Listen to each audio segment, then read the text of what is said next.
30 मई तक चंपासरी के व्यवसायी हटाए अपनी दुकान। नमस्कार, मैं रियांशी और आप देख रहे हैं खबर समय।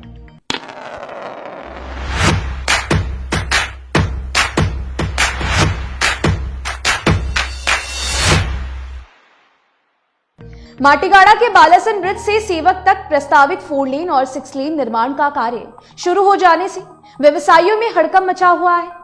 कारण 4 लेन और 6 लेन सड़क निर्माण के मार्ग में आने वाले बाधक दुकानों और प्रतिष्ठानों को हटाया जाना है, जहां वर्षों से व्यवसायी अपनी दुकान लगाकर रोजी रोटी कमा रहे हैं। ऐसा नहीं है कि व्यवसायियों को यह पता नहीं है। व्यवसायियों को तो उसी दिन पता चल गया जब केंद्र सरकार ने यहां ट्रैफिक व्यवस्था को दुरुस्त करने के लिए सड़क चौड़ीकरण और 4 लेन निर्माण के प्रस्ताव को हरी झंडी दे दी।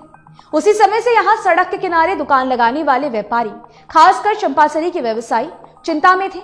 फिर भी उन्हें लगता था कि जब उनकी दुकानों को सड़क के किनारे से हटाया जाएगा तब सरकार उनके पुनर्वास की व्यवस्था जरूर करेगी, मगर ऐसा हुआ नहीं। व्यापारियों को नोटिस थमाया जा चुका है। उन्हें 30 मई तक दुकान हटाने का फरमान जारी कर दिया गया है। जी हां, सिलीगुड़ी में चंपासरी एक ऐसा क्षेत्र है जहां छोटे से लेकर बड़े लोग अधिकतर दुकान लगाते हैं। इस क्षेत्र में व्यवसाय ही उनकी आजीविका का साधन है। इस क्षेत्र में अधिकतर हिंदी भाषी लोग हैं जो दूसरे प्रदेशों, खासकर बिहार और उत्तर प्रदेश से आकर यहाँ बस गए हैं। बरसों पहले जब सिलीगुड़ी में जंगल के सिवा कुछ नहीं था, उस समय इन प्रवासी लोगों ने अपनी आजीविका के लिए जिसे जहां जगह मिली दुकान लगानी शुरू कर दी। Every drop of water counts. SBM Gold's water tank is the most sustainable and durable water storage solution available. Our hashtag असली commitment. तब व्यवसायियों को दुकान लगाने को प्रोत्साहित किया जाता था। वाम मोर्चा की सरकार बनी, उसके बाद इन व्यवसायियों को अपना धंधा शुरू करने का जैसे लाइसेंस मिल गया। लेकिन तब किसी ने भी नहीं सोचा था कि एक दिन सिलीगुड़ी का कलेवर ही बदल जाएगा।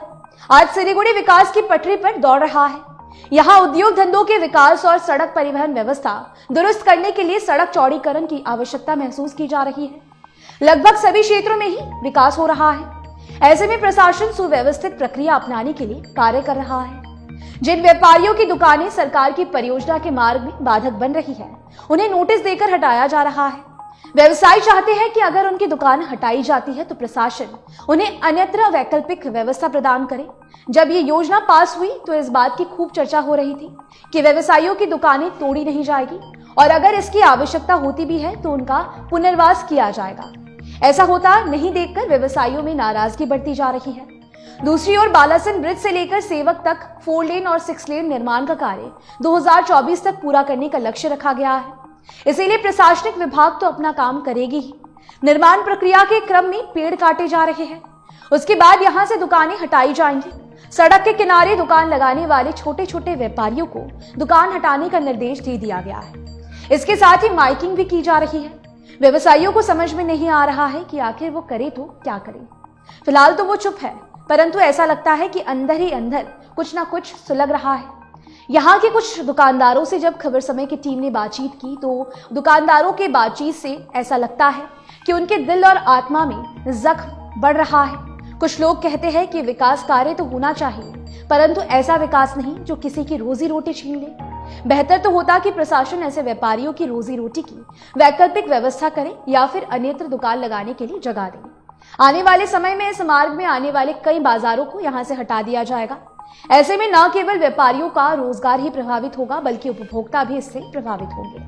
आपका इस विषय को लेकर क्या कहना है, हमें कमेंट्स के जरिए जरूर बताएं। फिलहाल अभी के लिए दीजिए इजाजत। आपके लिए बता दें कि रिपोर्ट हमारे प्रतिनिधि सुरेंद्र श्रीवास्तव द्वारा लिखी गई है। धन्यवाद।